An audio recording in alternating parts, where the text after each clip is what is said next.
it up with flowers.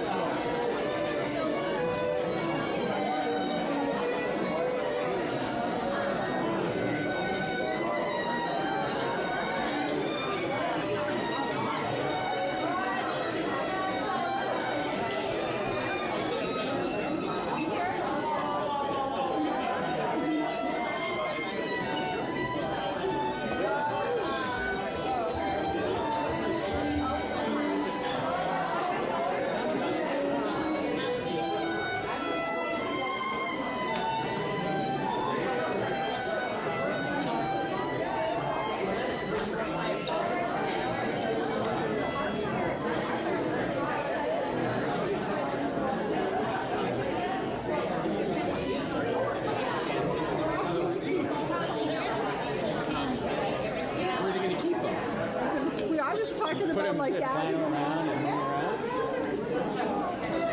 I don't like. Don't want to scream it.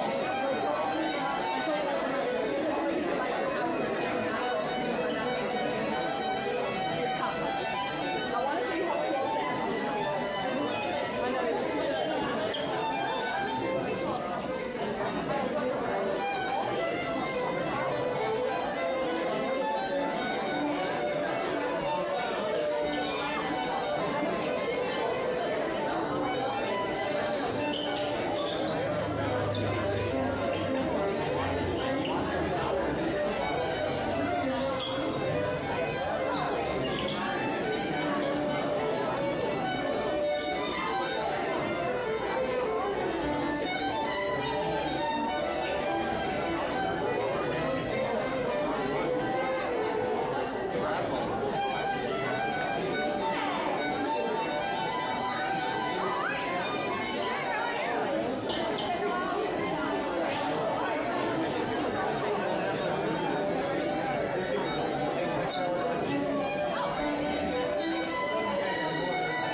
department heads mission at the front, so please make your way up, fill all the rows at the front, and we'll get started with our program very soon. Other two seats up there?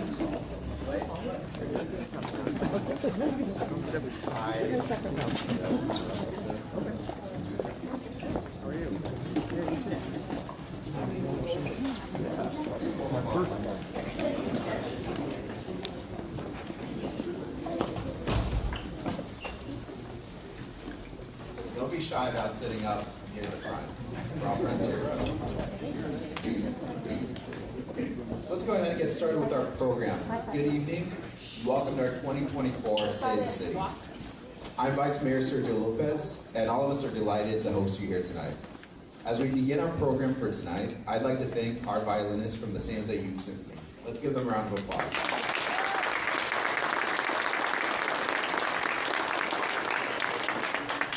I now invite you all to please stand for the presentation of colors. And please turn your attention to our Campbell PD canines, Morgan, Koa, and Rowan, and their respective handlers, Sergeant Lee Heinzman, Agent Scott Vukovic, and Officer Nate Velichko, and the Scouts of America Troop 330. And Scouts JJ and Savonia, would you please join us on stage for the call-out?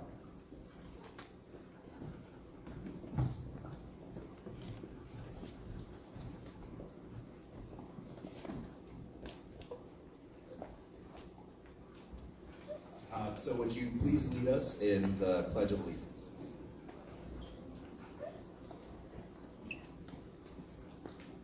Color guard attention.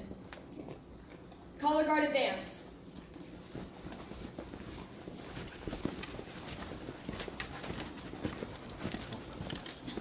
Halt.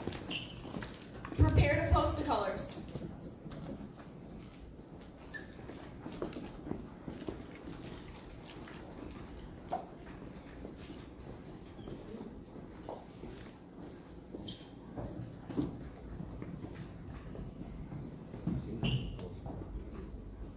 Post the colors. Please join me in the Pledge of Allegiance.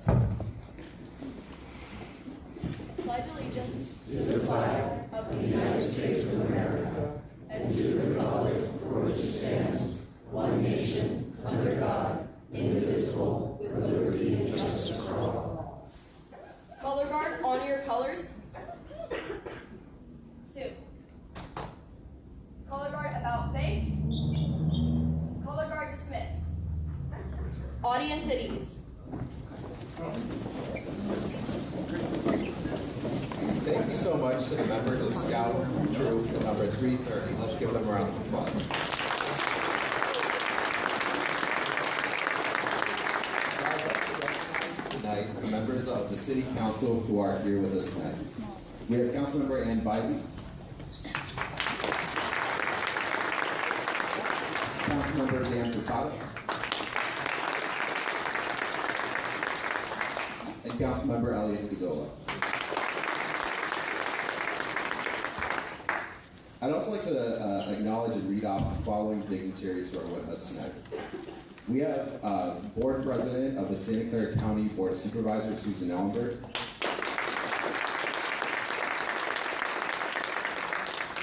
Santa Clara County Fire Chief, Suwana Kirke.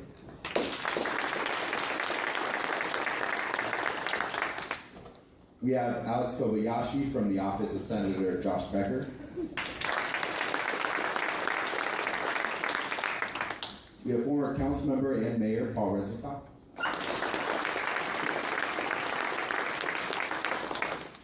And we have former state senator and current Santa Clara Water Board member Jim Bell.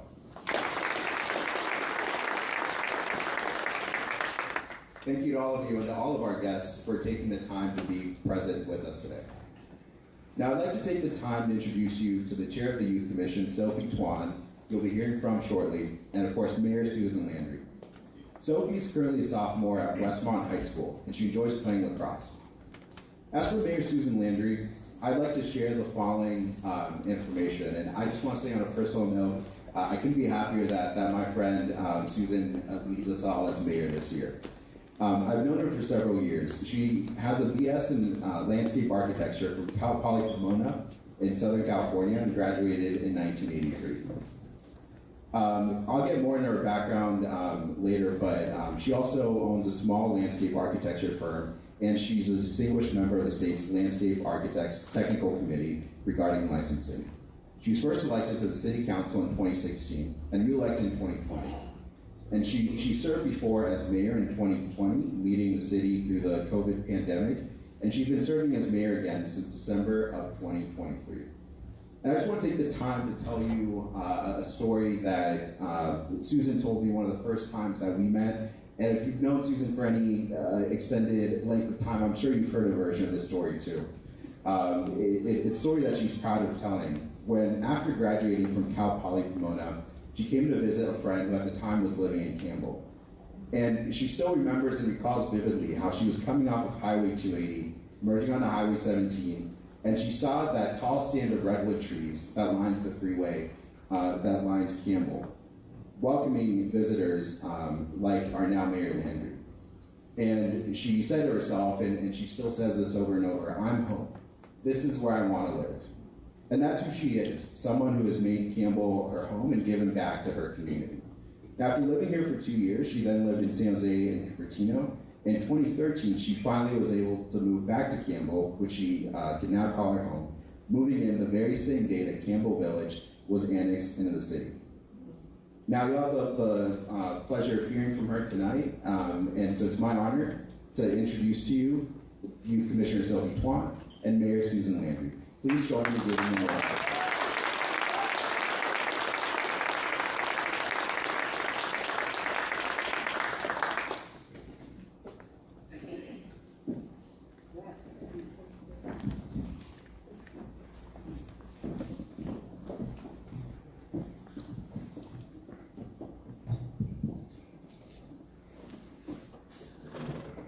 Are we on? We on yet? It's an honor to be here today with you, Mayor Landry. And as I walked in today, I had to ask, is tonight's theme sustainability? How'd you guess? That's awesome. Could you please speak on what sustainability is and why it's so important to the city of Campbell? All right, well, first I want to say it's such an honor to have you up here tonight, Sophia. You are representing our Youth Commission, and you are the future. This is what we're here to talk about sustainability.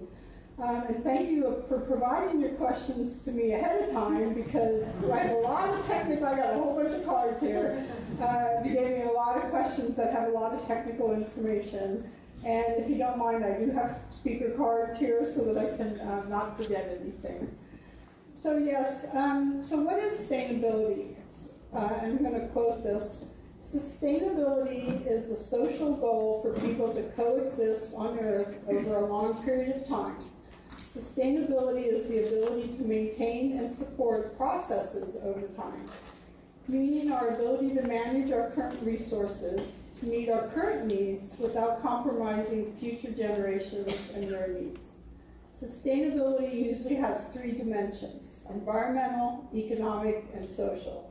Our main focus tonight is going to be on environmental sustainability, but we are also going to talk about the city's economic sustainability, fiscal health, and societal sustainability around our health and well-being for our employees.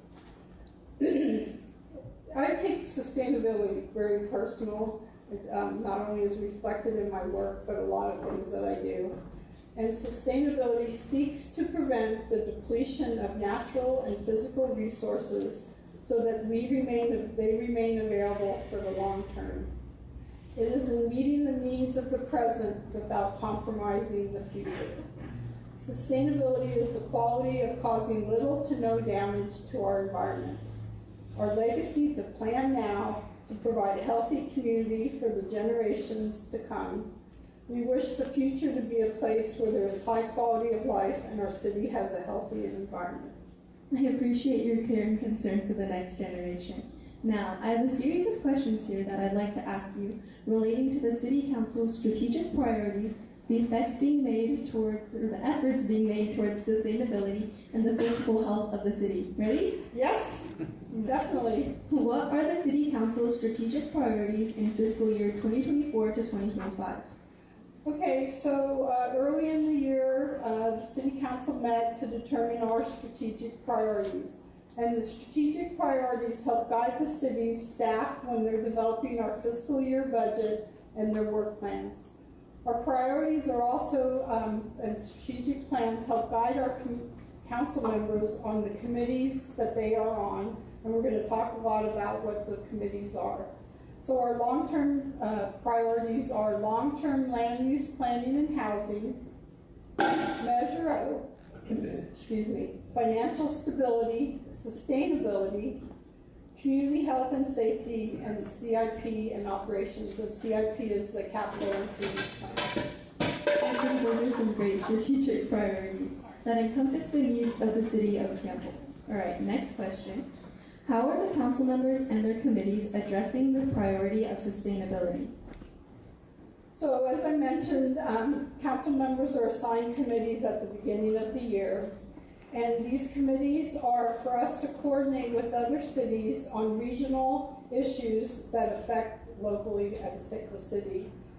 These committees provide us with the opportunity to have a seat at the table, contributing to issues that are countywide for all of Santa Clara County. And each council member is on several committees, but tonight we're going to focus on the committees regarding sustainability. So they include Valley Water, which was formerly known as Santa Clara Valley Water District, Silicon Valley Clean Energy, Bay Area Air Quality Management District, VTA, the Santa Clara Valley Transportation Authority, West Valley Stormwater Authority, and West Valley Solid Waste Authority. The committee that I am is Valley Waters Commission.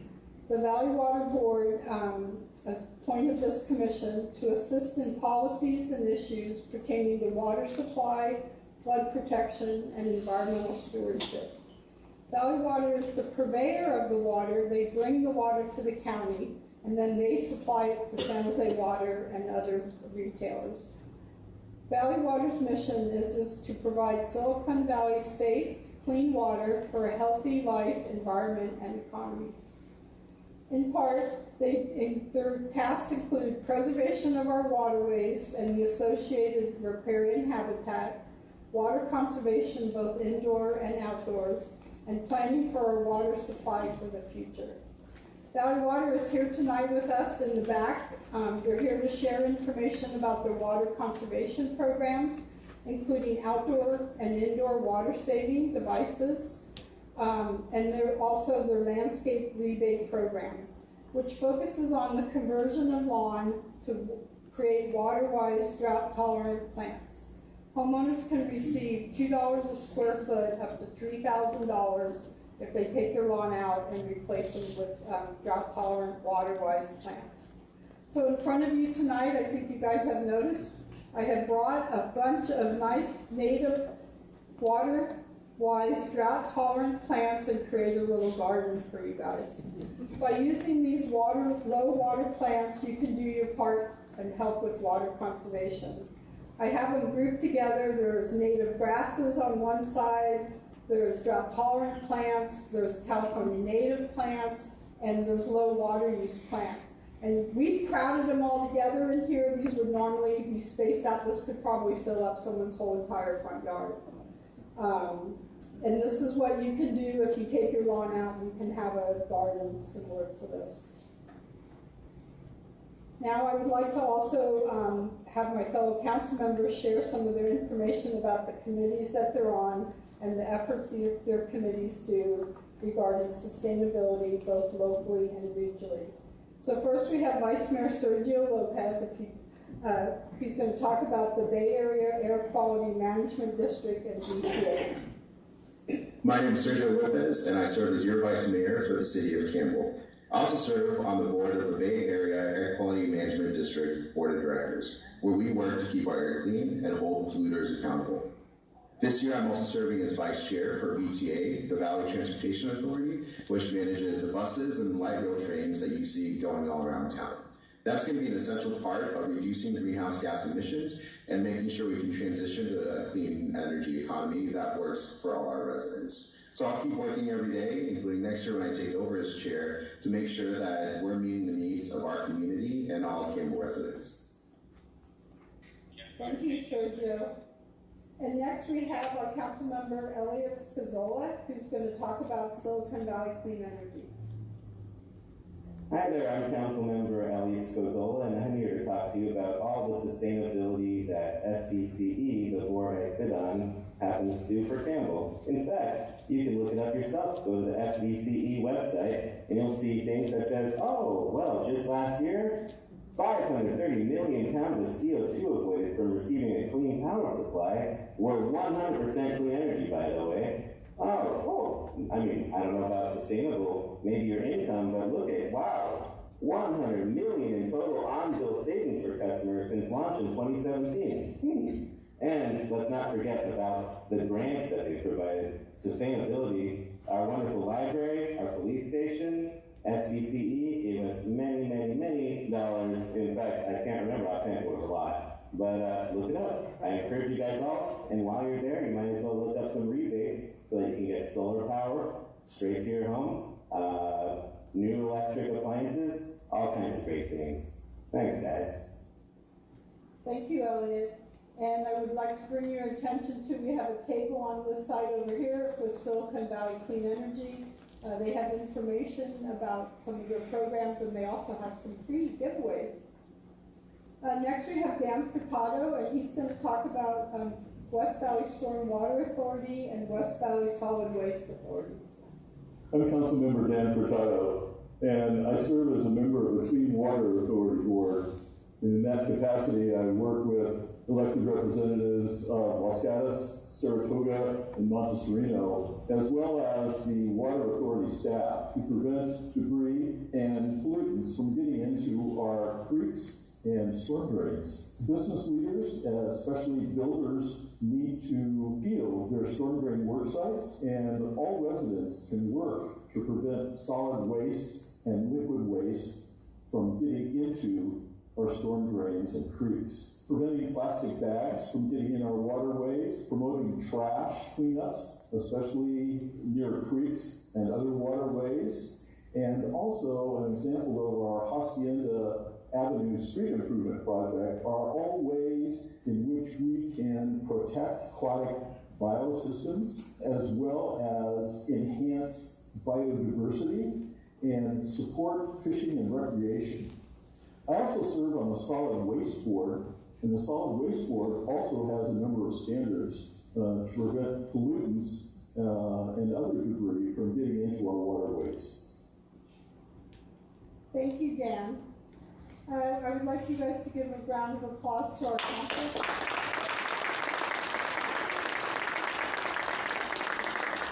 Their work is so valuable on all the committees that they are a part of, and that these committees are in partnership with our other cities in the region. Thank you so much to all the council members and their feedback and insight. It's really great to see that the city has these various partnerships to address sustainability on both a regional and local level. Now, for my next question, what is the city working on to focus on sustainability, and what are their major projects? Great question. It's very exciting, the projects that city staff is working on to address sustainability, Sophie. They include, in part, the city's first climate action plan, air quality ordinance, solid waste and composting updates, stormwater programs, and water conservation. We will now hear from staff on a status update on several of the other projects regarding sustainability. First, we're going to hear from our city manager, Brian Leventhal, to give an overview. Hi, my name is Brian Leventhal, and I'm the city manager here in the city of Campbell. I want to start by recognizing our city team and the wonderful work they do every day to make Campbell a safe, vibrant place to work, play, and live. Today we focus on sustainability. While it's only one of the many things that we do, we don't have time to highlight everything.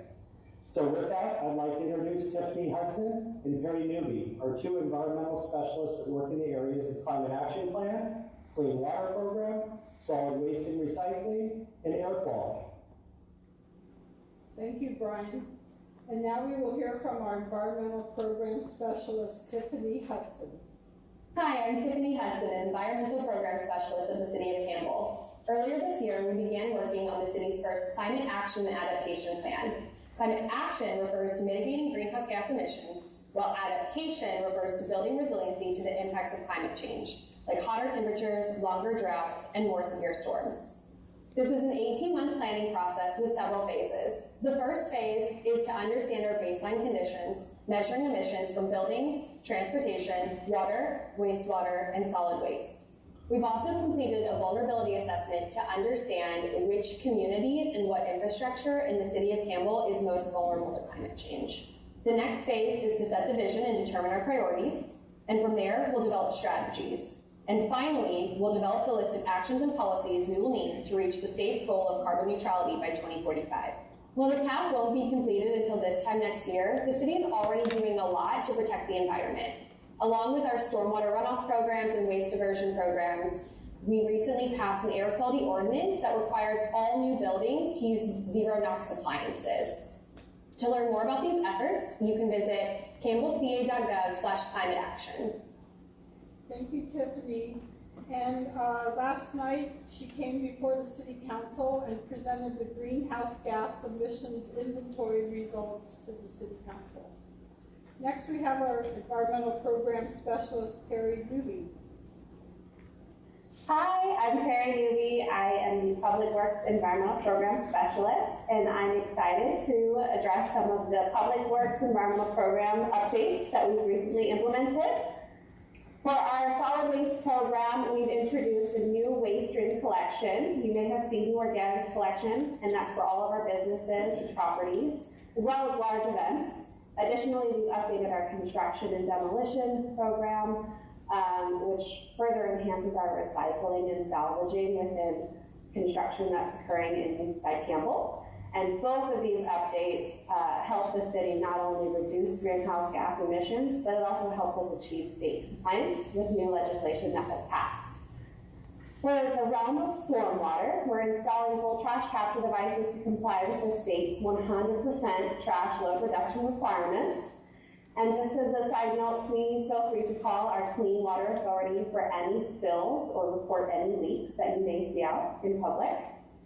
And regarding water conservation, our Parks Division is actively monitoring irrigation systems day to day and exploring opportunities to replace grass with drought-tolerant landscaping. And you, as a resident and a business owner, are more than welcome to contact Valley Water for any rebates or low-flow shower heads and water-saving devices. Thank you for your continued support as the City of Campbell works together to create a more sustainable future. Thank you, Perry. Let's give our staff a round of applause.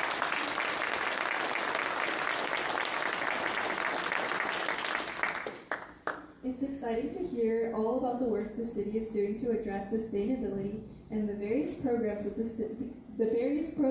city is working with. Now let's talk about how the city has addressed the other strategic priorities of the council. Thank you.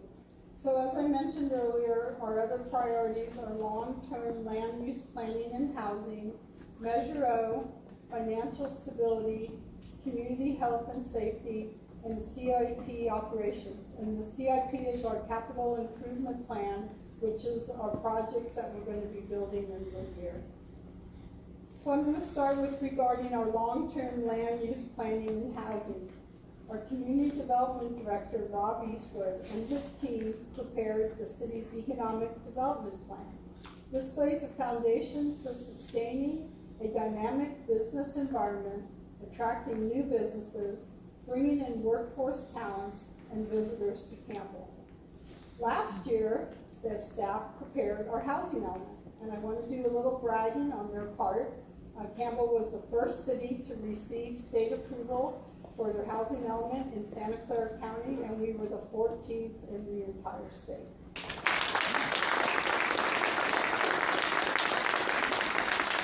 The housing element provides locations for 2,900 home housing units and to be built in the next 8 years. I want to highlight 3 projects that have been approved this year. We have 2 projects that are 100% affordable housing, which provide 194 units. And we have 1 project with 290 units that we just approved that's going to go on at the Technology Park off of Edith Moreland. So I think we're making very good progress towards our housing element. The Recreation and Community Services Director, Natasha Bissell, and her team kicked off this year the city's first Parks and Recreation Master Plan. This is a comprehensive effort dedicated to improving parks, recreation programs, and recreation facilities. This year-long effort will help set the framework for future planning, maintenance, development, and rehabilitation of our city parks and our facilities. To date, they have assessed the existing conditions of our parks, identifying features within each park, and have collected community input through various surveys, meetings, and pop-up events. The Parks and Recreation Plan will be presented to Council in spring of '25. Regarding Measure O, I'm sure everybody has seen construction going over at the City Hall complex. The City Manager's Office and Public Works team provides oversight of Measure O, which was approved in 2018. Measure O provided the city with $50 million to renovate our library and to build a new police building. The library renovation project construction cost was $26 million. $20 million of it was from Measure O grant bonds, and $6 million was from grant funding.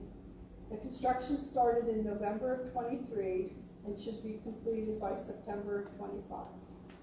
The police operations construction budget was $36 million. $32 million of it came out of the Measure O bond funds, and $4 million came from other grants, ARPA funds, and the city general fund dollars. They started construction in February of '24, and the phase 1, which is the new building, is estimated completion in summer of '25. After the main building is complete, they will be renovating part of City Hall to help add improvements and enhance the PD services. And we have a time-lapse video showing construction of these two projects.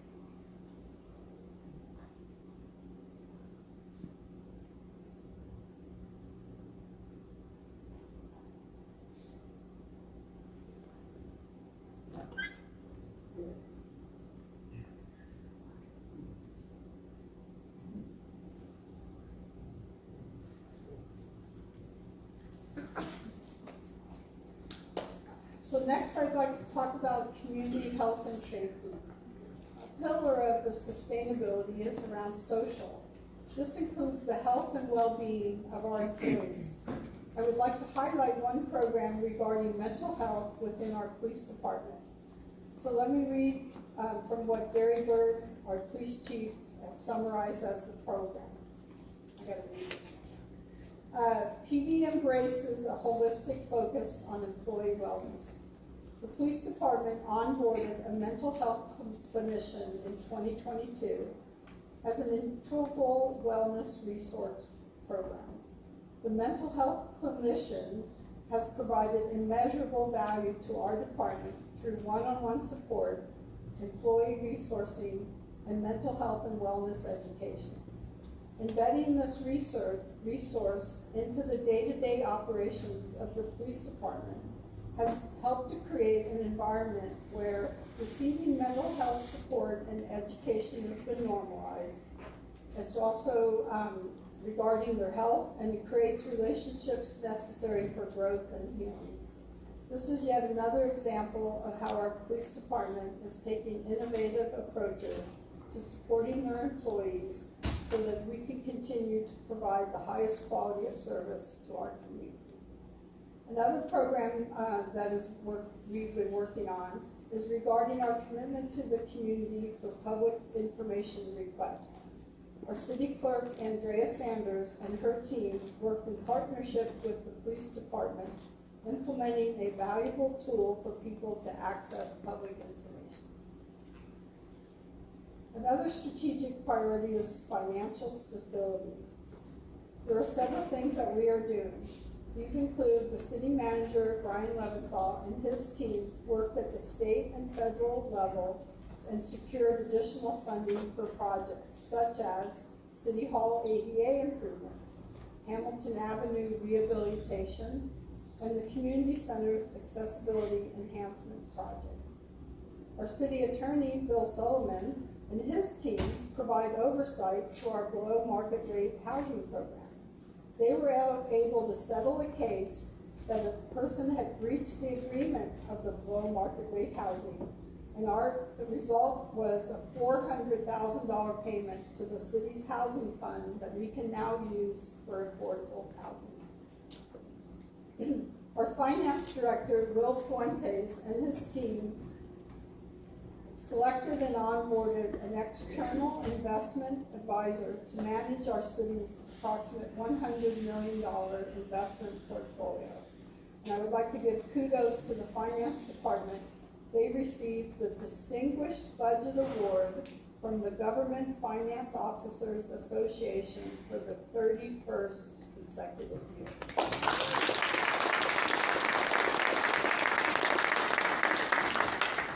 Regarding our CIP and operations, our Public Works Director, Todd Capurso, and his team completed the design and secured funding for the first phase of the Campbell Priority Development Area project, which will improve bicycle and pedestrian safety in and around the downtown area.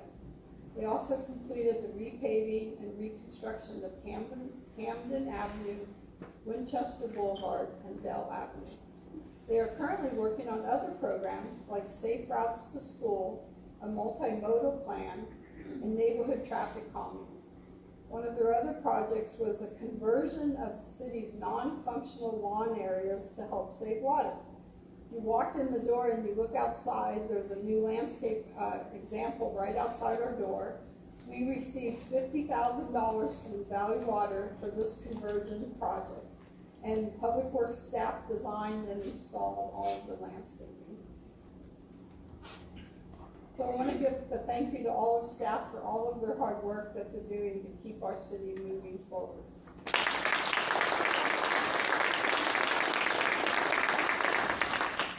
Those were some big accomplishments for the city this year.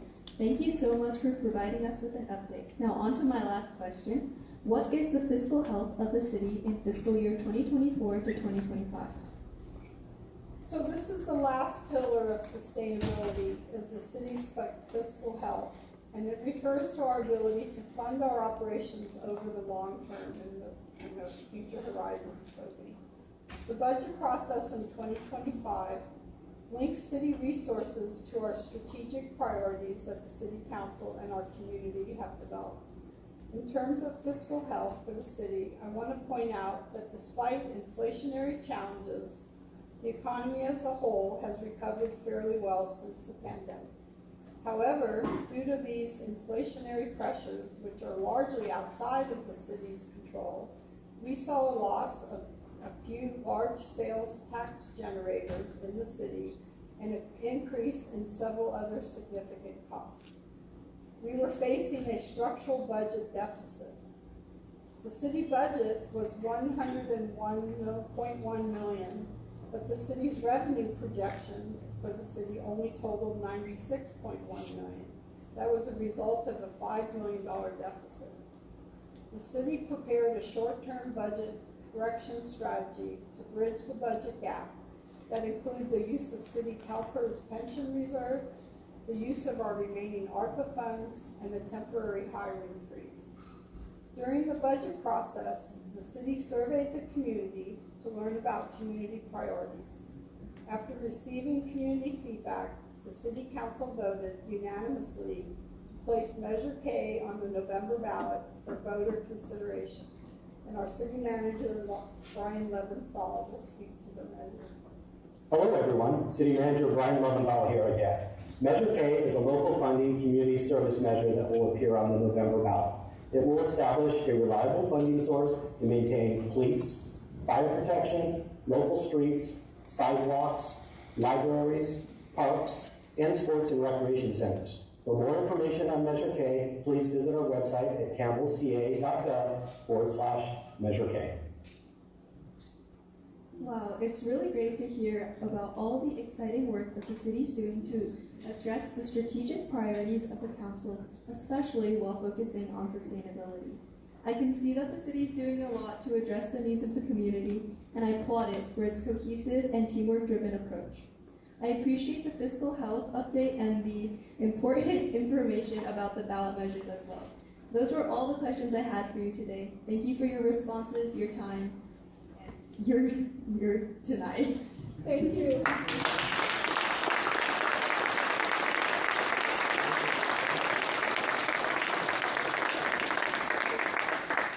We're almost to the end. I do want to thank you, Sophie, for being here tonight. And if you want to, I have a gift for you right here. I do admire your, yes, you can open that. Go ahead. It's for your garden. I admire your commitment that you've made to the Youth Commission.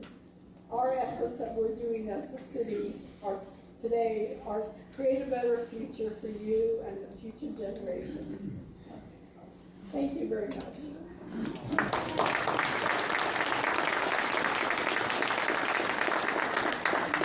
At this point, I would like to acknowledge our city, the state of the city planning team, and I do want you guys to come forward because I want a picture of everybody up on the stage. So we're going to move the chairs out of the way. So I'd like to invite Diana Johnson, our lead organizer for the planning committee.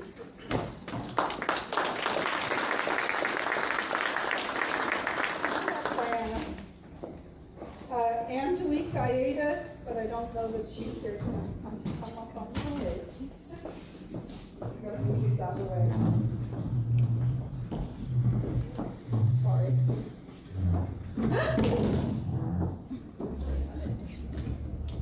And we're going to have a big crowd up here. So Angelique Gaeta can't be here. We have Jose Centeno. Jose, come on up. We have Natasha Bissell.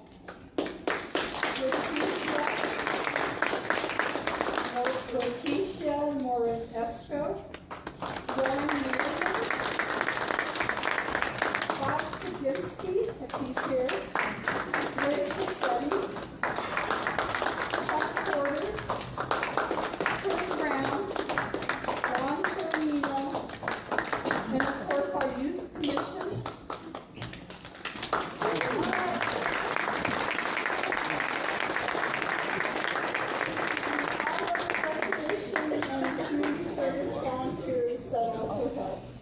So I want to thank you all very much. Let's fill up the stage up here. Where's our camera? Move on down.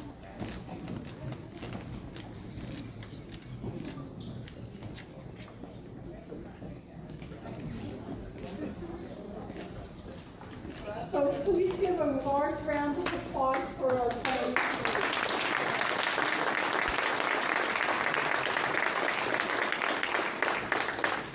In closing, I want to give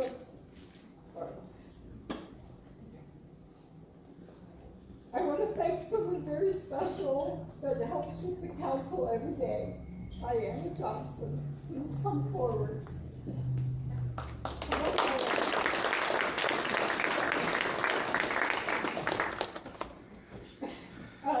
Diana does her job every day with a happy smile. She brings so much joy and enjoyment to everybody. And I just wanted to let you know how much I greatly appreciate what you do. I know we were both going to cry. You have such positive energy, and I just really wanted to single you out and reward you. And I have a gift for you. It's on the table. And we also prepared a proclamation that we can share all the great things that Diana does. Whereas Diana Johnson was born in Tiers, West Germany, came to America as a young girl, and has since made significant contributions to our community. Whereas her educational journey in the business studies at Evergreen Valley College laid a strong foundation for her future career. Whereas starting her dedicated service to the city of Campbell as a principal clerk in March of 1994, Diana has consistently demonstrated unwavering commitment and excellence. Whereas her promotion to executive assistant to the city manager in February of 2016 marked a new chapter in her career, already ready to lend a helping hand and share her extensive knowledge and experience with her colleagues and the members of the public. Diana's role as a recording secretary for the Civic Improvement Commission has been since 2016 and has been invaluable. Whereas managing the day-to-day operations and coordinating calendars for the city manager and all us council members, Diana assures the smooth and efficient functioning of the office. Whereas Diana played a pivotal role in organizing today's 2024 State of the City, showcasing her exceptional organizational skills and dedication to details. Whereas known for her initiative, positive energy, and her bright light she brings to all of her endeavors, Diana exemplifies the quality of a public servant with excellent customer service, integrity, and reliability. I now therefore resolve that I, as Mayor Susan M. Landry of the City of Campbell, do hereby recognize and honor Diana Johnson for her outstanding service and dedication and positive impact to Campbell.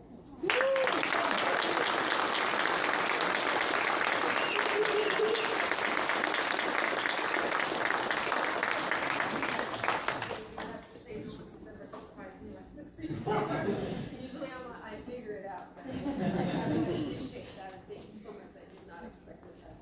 We tried so hard to keep it a secret. So thank you guys very much. She does a great job. So that concludes our portion of the conversation meeting tonight. I want to thank everybody for joining us. Stay and enjoy some light refreshments in the back. Go to the Valley Water booth and Silicon Valley Clean Energy and receive information about sustainability and their programs. And before you leave, over in the side over there, we have a gift for each of you. It's a small, drought-tolerant, succulent plant for you to take home, reminding you to help us in our sustainability efforts. We all can make a difference. So I hope you enjoy the rest of your evening, and thank you for joining us tonight.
Amidst the rapid post-World War II growth of the Santa Clara Valley, dedicated community members felt it was important for their portion of the Valley of Heart's Delight to be an independent city. In 1952, the people of Campbell voted to incorporate a unique, orchard-rich, small town. In 1960, the population was approaching 12,000. Nearly 30% had graduated high school, 10% graduated from college. The median income was $6,800. A Citizens Advisory Committee recognized the Los Gatos Creek as an asset for the community. The Creek Trail began Campbell's commitment to preserving open space and supporting recreation. Our council determined that Campbell needed a city hall and community library. In October of 1967, voters approved Campbell's first bond measure. The city hall was completed in 1971, the library in 1975. Population doubled in the 60s to nearly 25,000 by 1970. The tallest building between San Francisco and LA was built at the Pruneyard. Traffic became a new problem. Funded by a 1974 bond,